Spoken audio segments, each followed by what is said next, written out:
All right, Coach, congrats. A hard-fought win against a well-coached Brown team. Just give me your overall thoughts there on the victory. Yeah, I think you hit it. Brown's really well organized. They work incredibly hard. They were very difficult to break down in the first half, and they had a really good plan to make sure that we didn't create the type of chances that we like to create. So I thought we were close at times to being able to break through, but just that final third, we never in that first half really got through. And I think, you know, halftime, the guys responded coming out in the second half. We got a goal off of our pressing, and I think the intensity of our press improved, the quality of our press improved. For that we were absolutely repaid for that effort with a goal, and I thought we were able to show a little bit more composure and better ideas in that second half in terms of how we were going to attack them, where the space was to attack them, and so yeah, it is really difficult to play as many games as we have played in this window that we've played them in. So just takes a lot of energy every single game, emotionally and physically. So to be able to get the win after, you know, I think this is game 5 in a really short window. It's really good.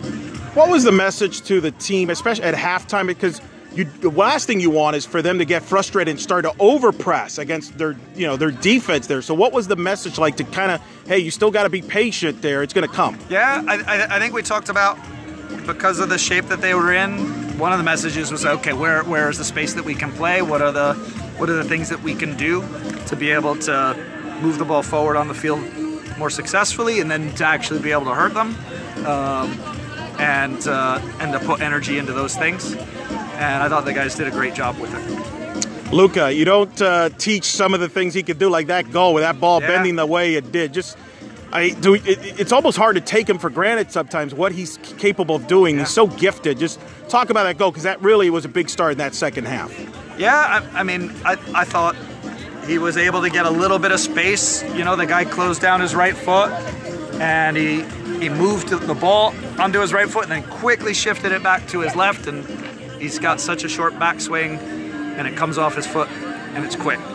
So I mean, he did a great job, top of the box, putting that in the corner.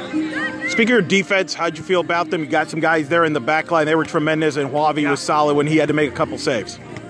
Yeah, I thought in the game, especially initially, they were dangerous on the counter, and we had a hard time. Sometimes when you build up and you turn the ball over early, you're not in a position where you can press them and turn them over again. So when we were more patient and we built up and we did lose the ball and press them, we could get it back. But even sometimes we let players occupy spaces, get the ball and turn and be able to go forward. So I thought we did a better job at times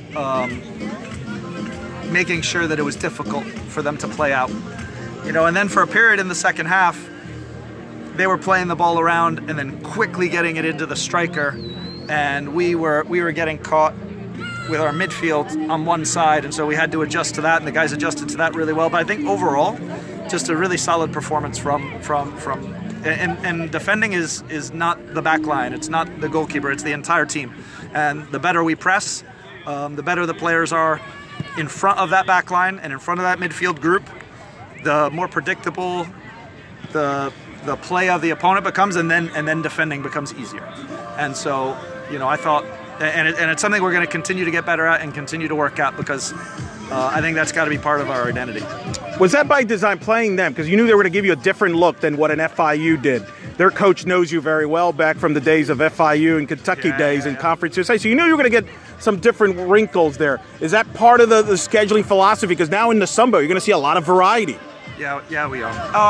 I mean, I think when we're looking to schedule games, we want a variety of games, and I think we're going to have to solve all sorts of different problems. Right? There's the team like FIU that comes and absolutely high presses us, and that's going to create a whole set of problems that are different to a team that maybe sits off a little deeper in a mid-block and looks to counterattack against you, which is a little bit different than a team that they're just going to knock the ball long and try to pick up second balls and play from there. And then there are other teams in our conference, they want to possess the ball, right? And they want to dominate the possession side. So there's going to be a lot of different problems for us to solve in the coming weeks. Well, now you can focus officially on the Sun Belt opener. West Virginia, a really good team who just knocked off Portland earlier today. That's awesome for our conference. It's going to be tremendous for the league. What's it like now? This is going to be a historic week to start Sun Belt play against a really good West Virginia team. Yeah, I think it's a big game. That's the other Big 12 conference member, so it's kind of the Big 12 conference championship in one game.